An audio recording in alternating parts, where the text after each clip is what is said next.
50 లక్షలు ఇస్తున్నాం. లైట్ గా గాయాలైన వారికి 25 లక్షలు ఇస్తున్నాం.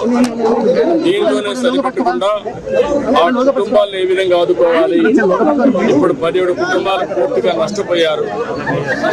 పిల్లలు ఉన్నారు. ఎవరైతే జీవనోపాధి కలిగిస్తున్నారో వాళ్ళు చనిపోయిన తర్వాత చాలా బాధల్లో ఉన్నారు. వాళ్ళందరినీ కూడా నేను ఏ విధంగా ప్రభుత్వం కూడా సహాయం చేయగలుగుతా ఆలోచిస్తున్నా. అన్ని విధాలు ఆదుకుంటాం. ఇక్కడ మా ఆఫీసర్లు కూడా చెప్పాను, వాళ్ళు కష్టాల్లో వచ్చినప్పుడు కుటుంబ సభ్యులు చనిపోయి మార్చిలో ఉన్నప్పుడు వాళ్ళు గౌరవంగా రిసీవ్ చేసుకొని కనీస సదుపాయాలు కల్పించాలి. అది కూడా కల్పించాలని చెప్పాను. నిన్న కూడా చిన్న కొంతమందికి చెప్పారు, కొంతమంది చెప్పలేరు కూడా చెప్పారు. అవన్నీ కూడా కరెక్ట్ చేస్తాం. ఏది ఏమైనా జరిగిన సంఘటన చాలా బాధాకరం.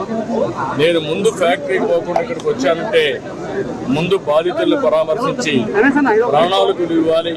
తర్వాత ఫ్యాక్టరీకి చూస్తాను. సేఫ్టీ ఆడిట్ ఉండాలి. ఇవన్నీ కూడా పకడ్బందీగా ఉండాలి. ఇలాంటి సంఘటనలు పునరావృతం కాకుండా ఏమి చేయాలో అన్ని చర్యలు తీసుకోవాలి. మార్చికి కుటుంబ సభ్యులను అనుమతించట్లేదు, ఆవేదన వ్యక్తం చేస్తున్నారు.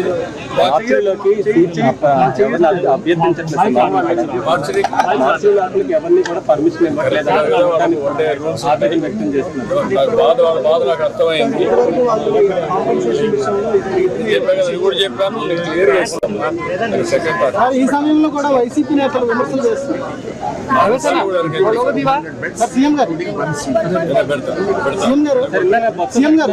ఈ సమయంలో కూడా నేతలు విమర్శలు చేస్తున్నారు ప్రభుత్వం పైన.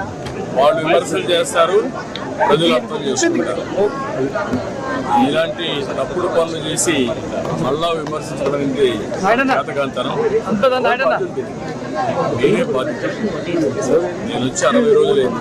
చేతగాని అసమర్థ వల్ల వ్యవస్థ కూలిపోయింది. పెరుగుతుంది. పెట్టుకోవాల్సిన అవసరం. తప్పుడు పనులు చేసేవాళ్ళు ఇట్లే మాట్లాడుతూ ఉంటారు. ఏదో శవాల కాడ పైసలు ఎరుకునే రకం ఏంటి మాట్లాడాలి. సంఘటన ఏంటి, ఎక్కడ జరిగింది, ఎందుకు జరిగింది, వాళ్ళు ఆదుకునేది అది చేస్తారు. మంచి పద్ధతి కాదు. చాలా క్లియర్గా చెప్తాను. తప్పుడు పనులు చేయండి.